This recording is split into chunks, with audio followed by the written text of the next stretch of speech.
आगे बढ़ने का सीक्रेट है शुरू करना। और शुरू करने का सीक्रेट है अपने कॉम्प्लेक्स, ओवरवेलमिंग टास्क्स को छोटे, मैनेजेबल टास्क्स में तोड़ना और फिर पहले वाले से शुरू करना। शुरू करने का सीक्रेट है अपने कॉम्प्लेक्स, ओवरवेलमिंग टास्क्स को छोटे, मैनेजेबल टास्क्स में तोड़ना और फिर पहले वाले से शुरू करना। मार्क ट्वेन की इस आम से बिल्कुल सच्ची बात में एक गहरा साइकोलॉजिकल ट्रूथ छुपा है। कुछ रिमार्केबल अचीव करने में सबसे बड़ा बैरियर अक्सर उस काम का बड़ा पैरालाइजिंग साइज होता है। माइंड फोर्ज में आपका स्वागत है। क्या आपने कभी कुछ नया और एम्बिशियस सीखने का फैसला किया है? एक नई लैंग्वेज, एक कोडिंग फ्रेमवर्क, कैसे इन्वेस्ट करें या एक टीम को कैसे लीड करें, और कुछ हफ्ते बाद ही उसे छोड़ दिया? आप कॉम्प्लेक्सिटी की दीवार से टकरा गए और आपकी मोटिवेशन गायब हो गई। ये एक यूनिवर्सल एक्सपीरियंस है।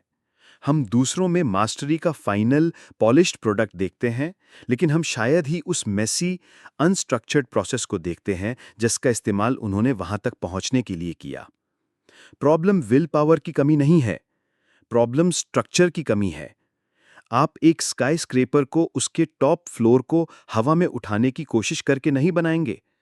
आप पहले एक स्कैफोल्ड बनाएंगे, एक टेम्पररी सपोर्ट स्ट्रक्चर जो आपको उन ऊंचाइयों पर सुरक्षित और इफेक्टिवली काम करने देता है जहां आप ऐसे नहीं पहुंच सकते। आज हम इस पावरफुल मेटाफर को माइंड पर अप्लाई करने जा रहे हैं। हम मेंटल स्कैफोल्डिंग का ब्लूप्रिंट प्रदान करने जा रहे हैं। किसी भी कॉम्प्लेक्स स्किल को सीखने और मास्टर करने के लिए टेम्पररी इंटेलिजेंस सपोर्ट सिस्टम्स बनाने की आर्ट और साइंस, जितना आपने कभी सोचा था उससे भी तेज और ज्यादा इफेक्टिवली। ये एक मेटा स्किल है। इससे पहले कि हम बिल्ड करें, हमें उन फोर्सेस को समझना होगा जो हमारे शुरुआती एफर्ट्स को कोलैप्स कर देती हैं। एक नए कॉम्प्लेक्स स्किल को टैकल करना अक्सर फ्रस्ट्रेशन और फेलियर की तरफ क्यों ले जाता है? इसके दो मुख्य कारण हैं। पहला है कॉग्निटिव लोड थ्योरी। हमारी वर्किंग मेमोरी, वो मेंटल स्पेस जहां हम एक्टिवली इंफॉर्मेशन प्रोसेस करते हैं, बहुत ज़्यादा लिमिटेड है। ये एक समय में कुछ ही chunks of new information hold कर सकती है। जब हम एक कॉम्प्लेक्स स्किल सीखने की कोशिश करते हैं, तो हम इस लिमिटेड वर्क स्पेस पर बम्बार्ड कर देते हैं। कॉग्निटिव लोड के तीन पार्ट्स होते हैं। इंट्रिंसिक लोड, सब्जेक्ट की अपनी इनहेरेंट डिफिकल्टी। कैलकुलस का इंट्रिंसिक लोड सिंपल एडिशन से ज़्यादा होता है। एक्सट्रीनियस लोड, जिस तरह से इंफॉर्मेशन प्रेजेंट की जाती है उसकी वजह से ज़रूरी अनावश्यक मेंटल वर्क। एक खराब डिज़ाइन की गई टेक्स्ट बुक, एक डिस्ट्रैक्टिंग एनवायरनमेंट या अनक्लियर इंस्ट्रक्शंस सब एक्सट्रीनियस लोड बढ़ाते हैं। ये बुरा लोड है। जर्मेन लोड, वो एफर्ट जो हमारा ब्रेन असल में इंफॉर्मेशन को प्रोसेस करने, नए स्कीमास बनाने और उसे लॉन्ग टर्म मेमोरी में कमिट करने के लिए इस्तेमाल करता है। ये अच्छा लोड है जो लर्निंग की तरफ ले जाता है। जब टोटल लोड यानी इंट्रिंसिक प्लस एक्सट्रीनियस हमारी वर्किंग मेमोरी की कैपेसिटी से ज़्यादा हो जाता है, तो हम कॉग्निटिव ओवरलोड एक्सपीरियंस करते हैं। हमें कंफ्यूज्ड, ओवरवेल्म महसूस करते हैं और हम नई मेमोरीज नहीं बना पाते। लर्निंग रुक जाती है। मेंटल स्कैफोल्डिंग का गोल यही है कि इंट्रिंसिक लोड को मैनेज करना और एक्सट्रीनियस लोड को कम से कम करना, ताकि एक्चुअल लर्निंग के जर्मेन लोड के लिए रिसोर्सेज फ्री हो सकें। दूसरा कारण जिससे हम फेल होते हैं वो है एक्सपर्ट नॉविस गैप। एक्सपर्ट्स सिर्फ ज्यादा फैक्ट्स नहीं जानते, उनकी नॉलेज सोफिस्टिकेटेड मेंटल मॉडल्स या स्कीमाज में ऑर्गेनाइज्ड होती है। एक एक्सपर्ट शेफ के लिए प्याज सॉटे करो एक single automated chunk of knowledge है। एक नॉविस के लिए ये दर्जनों अलग अलग स्टेप्स हैं। पैन ढूंढो, स्टोव चलाओ, तेल लो, कितना गर्म होना चाहिए, प्याज काटो, उन्हें जलाओ मत, एटसेट्रा। एक्सपर्ट्स अक्सर भूल जाते हैं कि एक नॉविस होना कैसा होता है। वो ऐसी एडवाइस देते हैं जो बहुत हाई लेवल होती है, ये मानकर कि बिगिनर के पास नॉलेज का एक फाउंडेशन है जो उसके पास है ही नहीं। इससे एक बहुत बड़ा गैप बन जाता है जिसे पार करना इम्पॉसिबल लगता है। नॉविस 12 बॉल्स जगल करने की कोशिश कर रहा है, जबकि एक्सपर्ट सिर्फ एक जगल कर रहा है। तो हम एक डिलेमा का सामना करते हैं। हम लिमिटेड वर्किंग मेमोरी वाले नॉविसेस हैं जो कॉम्प्लेक्स स्किल्स सीखने की कोशिश कर रहे हैं, जो अक्सर उन एक्सपर्ट्स द्वारा सिखाया जाते हैं जो संघर्ष भूल चुके हैं। ये ओवरवेल्म के लिए एक रेसिपी है। सफल होने के लिए हमें उस खाई पर एक ब्रिज की जरूरत है। वो ब्रिज है मेंटल स्कैफोल्डिंग। ये ब्रिज आखिर है क्या? स्कैफोल्डिंग शब्द साइकोलॉजी और एजुकेशन में एक ब्रिलियंट सोवियत साइकोलॉजिस्ट लेव वाइगॉट्स्की के काम का फायदा उठाकर इंट्रोड्यूस किया गया था। वाइगॉट्स्की ने जोन ऑफ प्रॉक्सिमल डेवलपमेंट या ZPD का कॉन्सेप्ट प्रस्तावित किया। यह सीखने के लिए स्वीट स्पॉट है।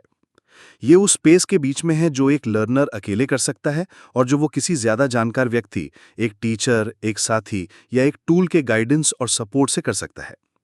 जिन टास्क को आप पहले ही मास्टर कर चुके हैं उन पर काम करना बोरिंग होता है, कोई ग्रोथ नहीं होती। अपने ZPD से बहुत दूर के टास्क्स को टैकल करने की कोशिश करना फ्रस्ट्रेटिंग होता है और फेलियर की तरफ ले जाता है। लेकिन अपने ZPD के अंदर टास्क्स पर काम करना सही सपोर्ट के साथ वहीं पर है जहां ऑप्टिमल लर्निंग होती है।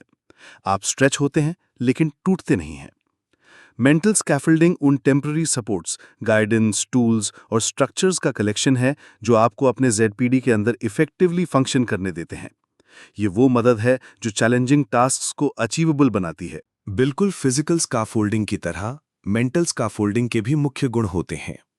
ये सपोर्ट प्रदान करता है। ये आपके लिए कुछ कॉम्प्लेक्सिटी को हैंडल करके कॉग्निटिव लोड को कम करता है ताकि आप उस स्पेसिफिक पार्ट पर फोकस कर सकें जिसे आप सीख रहे हैं। ये हायर लेवल्स तक एक्सेस देता है। ये आपको अकेले से ज्यादा कॉम्प्लेक्स, ऑथेंटिक टास्क्स में एंगेज होने देता है जो बहुत मोटिवेटिंग होता है। ये टेम्पररी है, ये बहुत जरूरी है। गोल्स स्काफोल्ड पर हमेशा के लिए निर्भर रहना नहीं है। जैसे ही आपके अपने स्किल्स और इंटरनल स्ट्रक्चर्स बनते हैं, स्काफोल्ड को धीरे धीरे टुकड़े टुकड़े करके हटा दिया जाता है जब तक कि आप अपने पैरों पर खड़े न हो सकें। स्काफोल्डिंग चीजों को आसान बनाने के बारे में नहीं है, ये मुश्किल चीजों को पॉसिबल बनाने के बारे में है। ये डिफिकल्टी को मैनेज करने के लिए एक स्ट्रेटेजिक फ्रेमवर्क है। तो ये सपोर्ट्स प्रैक्टिस में असल में कैसे दिखते हैं? हमारे टूलकिट में क्या क्या आता है? हम इन सपोर्ट्स को 4 अलग अलग कैटेगरीज में ग्रुप कर सकते हैं। एक इफेक्टिव लर्निंग प्लान अक्सर सभी चारों का कॉम्बिनेशन इस्तेमाल करेगा। Type 1 structural scaffolds. ये एक्सटर्नल फ्रेमवर्क्स हैं जो प्रोसेस को गाइड करते हैं और एक्सट्रेनियस कॉग्निटिव लोड को कम करते हैं।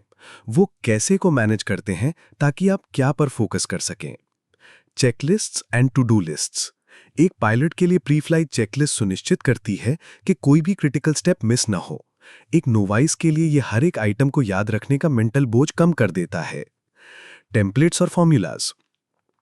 अपने पहले बिजनेस प्रपोजल के लिए एक टेम्पलेट का इस्तेमाल करना या कॉपी लिखने के लिए AIDA यानी अटेंशन, इंटरेस्ट, डिजायर, एक्शन जैसे फॉर्मूला का इस्तेमाल करना एक प्रूवन स्ट्रक्चर प्रदान करता है जिसे आप कंटेंट पर फोकस कर पाते हैं। प्लानर्स और रोड मैप्स। एक कोर्स सिलेबस या एक प्रोजेक्ट प्लान एक बड़े गोल को मैनेजेबल स्टेप्स के एक लॉजिकल सीक्वेंस में तोड़ देता है। ये इस सवाल का जवाब देता है, अब आगे क्या करना है। स्ट्रक्चरल स्काफोल्ड्स हमारे कंस्ट्रक्शन साइट के फिजिकल बीम्स और प्लैंक्स की तरह हैं। वो एक सुरक्षित और प्रिडिक्टेबल रास्ता प्रदान करते हैं। Type 2 social scaffolds. ये वाइगॉट्स्की के मोर नॉलेजेबल अदर का एक्शन में रूप है। लर्निंग अक्सर एक सोशल प्रोसेस होता है। Mentors and coaches. एक अच्छा मेंटर कस्टमाइज्ड फीडबैक देता है, आपको बड़ा पिक्चर देखने में मदद करता है और आपको अपने ZPD में रखने के लिए डिफिकल्टी को एडजस्ट करता है। वो आपके प्रोजेक्ट के मास्टर आर्किटेक्ट्स होते हैं। Peer groups and masterminds.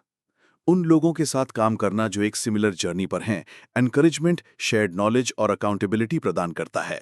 आप उनकी गलतियों और सफलताओं से सीख सकते हैं। Communities of practice. स्किल को समर्पित एक फोरम या ग्रुप जैसे एक कोडिंग बूट कैंप, एक राइटर्स ग्रुप ज्वाइन करना आपको उस डोमेन की भाषा और नॉर्म्स में डुबो देता है। सोशल स्कैफोल्ड्स चैलेंजेस से गुजरने के लिए जरूरी एक्सपर्ट गाइडेंस, फीडबैक और मॉरल सपोर्ट प्रदान करते हैं। Type 3 conceptual scaffolds. ये वो टूल्स हैं जो आपको अंडरस्टैंडिंग बनाने और उन एक्सपर्ट जैसे मेंटल मॉडल्स को क्रिएट करने में मदद करते हैं। ये आपको नई इंफॉर्मेशन को ऑर्गेनाइज करने में मदद करते हैं। Analogies and metaphors. इलेक्ट्रिसिटी को पानी के पाइप्स में बहने से कंपेयर करके समझाना एक क्लासिक कंसेप्चुअल स्कैफोल्ड है। ये एक नए एब्स्ट्रैक्ट आइडिया को एक जाने पहचाने आइडिया से जोड़ता है। मेंटल स्कैफोल्डिंग का आइडिया खुद एक कंसेप्चुअल स्कैफोल्ड है। Mental models and frameworks. Prioritisation के लिए आइजनहावर मैट्रिक्स या बिजनेस स्ट्रैटेजी के लिए स्वॉट एनालिसिस जैसे मॉडल का इस्तेमाल करना आपको अपने एनालिसिस को स्ट्रक्चर करने के लिए एक थिंकिंग टूल देता है। Visualisations and diagrams. एक माइंड मैप, एक फ्लो चार्ट या एक सिंपल ड्राइंग कॉम्प्लेक्स रिलेशनशिप्स और सिस्टम्स को घने टेक्स्ट से कहीं ज्यादा आसान बना सकता है। कंसेप्चुअल स्कैफोल्ड्स वो ब्लूप्रिंट्स और आर्किटेक्चरल ड्राइंग्स हैं जो आपको ये देखने में मदद करते हैं कि सब कुछ कैसे फिट होता है। Type 4 procedural scaffolds. ये वो सपोर्ट्स हैं जो एक टास्क के एग्जीक्यूशन को ही सरल बनाते हैं, अक्सर एक साथ करने वाली चीजों की संख्या को कम करके। Training wheels. ये क्लासिक एग्जाम्पल है। एक बाइक पर ट्रेनिंग व्हील्स बैलेंस करने की जरूरत को टेम्परेरी रूप से हटा देती हैं ताकि आप सिर्फ पैडलिंग और स्टीयरिंग पर फोकस कर सकें। Worked examples. खुद एक मैथ प्रॉब्लम ट्राई करने से पहले उसके एक complete step by step solution को स्टडी करना प्रोसेस को सीखने का एक पावरफुल तरीका है। Reducing complexity. एक लैंग्वेज सीखते समय आप कॉम्प्लेक्स ग्रामर को हैंडल करने के लिए एक ट्रांसलेशन ऐप का इस्तेमाल करके शुरुआत कर सकते हैं, जिससे आप सिर्फ वोकैबुलरी और प्रोनंसिएशन पर फोकस कर पाते हैं। गिटार सीखते समय आप एक आसान की में गाने बजाने के लिए एक कैपो का इस्तेमाल कर सकते हैं। प्रोसीजरल स्कैफोल्ड्स आपको फाइनल टास्क का एक सिंप्लीफाइड वर्जन परफॉर्म करने देते हैं, जिससे आपका कॉन्फिडेंस और स्किल धीरे धीरे बढ़ता है। स्ट्रक्चरल, सोशल, कंसेप्चुअल और प्रोसीजरल, ये आपके स्कैफोल्डिंग टूलकिट के 4 स्तंभ हैं। एक मास्टर लर्नर जानता है कि अपने स्टिकिंग पॉइंट्स को कैसे डायग्नोस करना है और काम के लिए सही टाइप का स्कैफोल्ड कैसे चुनना है। अब देखते हैं कि इस सब को एक साथ कैसे रखा जाता है। थियोरी बहुत अच्छी है, लेकिन एप्लीकेशन ही सब कुछ है। चलिए एक आम डरावने स्किल को लेते हैं और उसके लिए एक स्कैफोल्डिंग प्लान डिजाइन करते हैं। Public speaking. गोल है एक कॉन्फिडेंट 10 मिनट की प्रेजेंटेशन देना। एक नॉविस के लिए ये डरावना है। द अनस्कैफोल्डेड अप्रोच, फेलियर का रास्ता। नॉविस शायद पूरी स्पीच एक बार में लिखने की कोशिश करेगा, दर्जनों स्लाइड्स बनाएगा, फिर उसे अपने दिमाग में प्रैक्टिस करेगा, हर बार और ज्यादा नर्वस होते हुए। उसका कॉग्निटिव लोड मैक्स्ड आउट है। वो एक ही समय में एक राइटर, एक डिजाइनर और एक परफॉर्मर बनने की कोशिश कर रहा है। द स्कैफोल्डेड अप्रोच, सफलता का रास्ता। स्टेप 1, स्ट्रक्चरल स्कैफोल्ड बनाएं। टेम्पलेट, स्क्रैच से शुरू ना करें।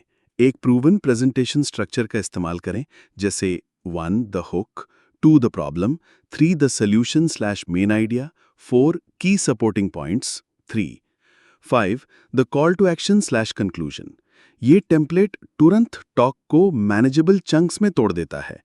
चेकलिस्ट, एक प्रिपरेशन चेकलिस्ट बनाएं। टॉपिक रिसर्च करें, स्पीच आउटलाइन करें, स्लाइड्स बनाएं, डिलीवरी प्रैक्टिस करें, फीडबैक लें। ये आपको स्टेप्स मिस करने से बचाता है। स्टेप 2, कंसेप्चुअल स्कैफोल्ड्स ऐड करें। मेटाफर, प्रेजेंटेशन को एक परफॉर्मेंस के रूप में ना सोचें, बल्कि ऑडियंस के साथ एक बातचीत के रूप में सोचें। ये मेंटल मॉडल को प्रेशर से कनेक्शन की तरफ शिफ्ट कर देता है। फ्रेमवर्क, अपने नैरेटिव को स्ट्रक्चर करने के लिए हीरोज जर्नी जैसे स्टोरी टेलिंग फ्रेमवर्क का इस्तेमाल करें, जिससे वो ज़्यादा इंगेजिंग बन जाता है। स्टेप 3, प्रोसीजरल स्कैफोल्ड्स खड़े करें। ट्रेनिंग व्हील्स, पूरी स्पीच याद करने के बजाय डिटेल्ड स्पीकर नोट्स का इस्तेमाल करके शुरुआत करें। ये याद करने का प्रेशर हटा देता है ताकि आप डिलीवरी और टाइमिंग पर फोकस कर सकें। रिड्यूस कॉम्प्लेक्सिटी, एक समय में एक छोटे सेक्शन को प्रैक्टिस करें। पहले ओपनिंग हुक को मास्टर करें, फिर पहले की पॉइंट पर काम करें। पूरी चीज को तब तक प्रैक्टिस न करें जब तक कि पीसेस सॉलिड ना हो जाएं। स्टेप 4, सोशल स्कैफोल्ड्स एंगेज करें। पीयर ग्रुप, टोस्ट मास्टर्स जैसे ग्रुप को ज्वाइन करें। ये एक रियल ऑडियंस के सामने प्रैक्टिस करने और कंस्ट्रक्टिव फीडबैक पाने के लिए एक सुरक्षित, सपोर्टिव एनवायरनमेंट प्रदान करता है। मेंटर, किसी अनुभवी स्पीकर से अपनी प्रैक्टिस रन की रिकॉर्डिंग देखने और आपको काम करने के लिए 2 या 3 की चीजें बताने के लिए कहें। ये टारगेटेड फीडबैक अनमोल है। क्या आप फर्क देख पा रहे हैं? स्कैफोल्डिंग के साथ प्रेजेंटेशन देने का डरावना गोल सपोर्टेड मैनेजेबल स्टेप्स में एक सीरीज में डीकंस्ट्रक्ट हो गया है। कॉग्निटिव लोड हर स्टेज पर मैनेज किया जाता है। आप हमेशा अपने जोन ऑफ प्रॉक्सिमल डेवलपमेंट में ऑपरेट कर रहे हैं, स्ट्रेच हो रहे हैं, लेकिन कभी ओवरवेल्म्ड नहीं हो रहे। ये प्रोसेस एक इंस्ट्रूमेंट सीखने, एक बिजनेस शुरू करने, एक बेहतर पेरेंट बनना, किसी भी कॉम्प्लेक्स चीज पर अप्लाई किया जा सकता है। ये आखिरी और शायद सबसे जरूरी स्टेप है। एक बिल्डिंग जिस पर हमेशा के लिए स्कैफोल्डिंग लगी रहे, वो इनकम्प्लीट है। स्कैफोल्डिंग का गोल खुद को बेकार बनाना है। मास्टरी स्कैफोल्ड्स का इस्तेमाल करने में अच्छा बनने के बारे में नहीं है। ये स्किल्स को इतना इंटरनलाइज करने के बारे में है कि आपको उनकी ज़रूरत ही ना पड़े। इस प्रोसेस को फीडिंग कहते हैं। जैसे जैसे आपकी कॉम्पिटेंस बढ़ती है, आपको खुद को चैलेंज करते रहने के लिए जानबूझकर सपोर्ट्स को हटाना होगा। डिटेल्ड नोट्स से बुलेट पॉइंट्स तक। हमारे पब्लिक स्पीकिंग के एग्जाम्पल में आप एक पूरी स्क्रिप्ट से क्यू कार्ड पर कुछ बुलेट पॉइंट्स तक जा सकते हैं। टेम्पलेट से इंट्यूशन तक। एक प्रेजेंटेशन टेम्पलेट को कुछ बार इस्तेमाल करने के बाद आप स्ट्रक्चर को इंटरनलाइज कर लेंगे और उसे अडेप्ट करना या अपने खुद के फ्लोज बनाना शुरू कर सकते हैं। ट्रेनिंग व्हील से 2 पहियों तक। आप ट्रेनिंग व्हील्स को थोड़ा ऊपर उठाते हैं, जिससे आपको अपने बैलेंस की भावना को थोड़े समय के लिए एंगेज करने के लिए मजबूर होना पड़ता है, जब तक कि आप उन्हें पूरी तरह से हटा ना सकें। कांस्टेंट फीडबैक से सेल्फ करेक्शन तक। जैसे जैसे आप एक्सपर्टीज डेवलप करते हैं, आप अपने परफॉर्मेंस को इवैल्यूएट करने में बेहतर हो जाते हैं। आप अभी भी फीडबैक मांगते हैं, लेकिन कम बार और ज़्यादा नुआंस्ड पॉइंट्स पर। आपको कैसे पता चलता है कि एक स्कैफोल्ड को कब फेड करना है? जब एक स्टेप ऑटोमेटिक हो जाए। अगर आपको प्रोसेस के किसी हिस्से के बारे में सोचना नहीं पड़ता, तो शायद उसके सपोर्ट को हटाने का समय आ गया है। जब आप कॉन्फिडेंट और कंफर्टेबल महसूस करें, अगर आप अपने ZPD में स्ट्रेच महसूस नहीं कर रहे हैं, तो ये एक संकेत है कि आपको एक स्कैफोल्ड हटाकर डिफिकल्टी बढ़ाने की ज़रूरत है। जब स्कैफोल्ड रिस्ट्रिक्टिव महसूस हो, अगर टेम्पलेट या चेकलिस्ट एक सपोर्ट से ज़्यादा एक बंधन जैसा लगने लगे, तो ये एक बहुत अच्छा संकेत है कि आप उससे आगे बढ़ने के लिए तैयार हैं। फीडिंग के लिए सेल्फ अवेयरनेस की ज़रूरत है। ये सपोर्ट और चैलेंज के बीच एक डांस है। एक स्कैफोल्ड को बहुत जल्दी हटाने से फेलियर और डिमोटिवेशन हो सकती है। उसे बहुत देर तक लगे रहने देने से डिपेंडेंसी और स्टैग्नेशन होता है। अंतिम परिणाम है सच्ची मास्टरी, एक इंटरनलाइज्ड, ऑटोमेटेड और फ्लेक्सिबल स्किल सेट। आप अब कदमों के बारे में सोच समझकर नहीं सोच रहे हैं। आप बस फ्लूइड एक्सपर्टीज के साथ परफॉर्म कर रहे हैं, क्रिएट कर रहे हैं और अडेप्ट कर रहे हैं। आपने सफलतापूर्वक स्काईस्क्रेपर बना लिया है और स्कैफोल्डिंग चली गई है। हमने कॉग्निटिव ओवरलोड की फ्रस्ट्रेशन से लेकर सीखने के एक साफ आर्किटेक्चरल ब्लूप्रिंट तक का सफर तय किया है। हमने देखा है कि सीखने में फेल होना एक मॉरल फीलिंग नहीं, बल्कि अक्सर एक स्ट्रक्चरल फीलिंग है। मेंटल स्कैफोल्डिंग की पावर को समझकर आप अब किसी भी डरावने स्किल को डर से नहीं, बल्कि एक प्लान के साथ अप्रोच कर सकते हैं। आपके पास कॉम्प्लेक्सिटी को मैनेज करने, लर्निंग स्वीट स्पॉट में रहने और सिस्टमैटिकली कॉम्पिटेंस बिल्ड करने के लिए एक टूल किट है। यहाँ परिवर्तन गहरा है। ये एक पैसिव स्टूडेंट होने, उम्मीद करने की इन्फॉर्मेशन चिपक जाएगी, से अपने लर्निंग का एक एक्टिव आर्किटेक्ट बनने का शिफ्ट है। यह आपको ये कहने का कॉन्फिडेंस देता है, ये बहुत मुश्किल लग रहा है और मुझे अभी तक नहीं पता कि इसे कैसे करना है, लेकिन मुझे पता है कि इसे करना कैसे सीखना है। हमारी तेजी से बदलती दुनिया में ये एक सच्चा इंटेलेक्चुअल सुपर पावर है। अब आपके अपने कंस्ट्रक्शन प्रोजेक्ट के पहले कदम के लिए मेरा चैलेंज आपके लिए ये है, एक ऐसी स्किल पहचानिए जिसे आप सीखना या बेहतर करना चाहते हैं। फिर आपकी मदद के लिए सिर्फ एक पीस ऑफ स्कैफोल्डिंग डिज़ाइन करें। पूरा सिस्टम डिज़ाइन ना करें, सिर्फ एक पीस। क्या ये एक स्ट्रक्चरल स्कैफोल्ड होगा, जैसे एक अच्छा टेम्पलेट ढूंढना, एक सोशल वन, जैसे किसी जानकार दोस्त से उनके 15 मिनट मांगना, एक कॉन्सेप्चुअल वन, जैसे कोर आइडिया को समझने के लिए एक अच्छी मेटाफर ढूंढना, या एक प्रोसीजरल वन, जैसे टास्क का एक ट्रेनिंग व्हील्स वर्जन ढूंढना। एक चुनें और प्लान करें कि आप इसे इस हफ्ते कैसे इस्तेमाल करेंगे। नीचे कमेंट्स में स्किल और अपना चुना हुआ स्कैफोल्ड शेयर करें। चलिए साथ में बिल्ड करते हैं।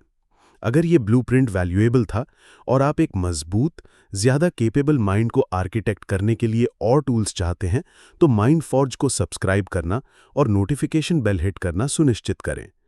आज फॉर्ज में मेरे साथ शामिल होने के लिए धन्यवाद। आगे बढ़ें और बिल्डिंग शुरू करें।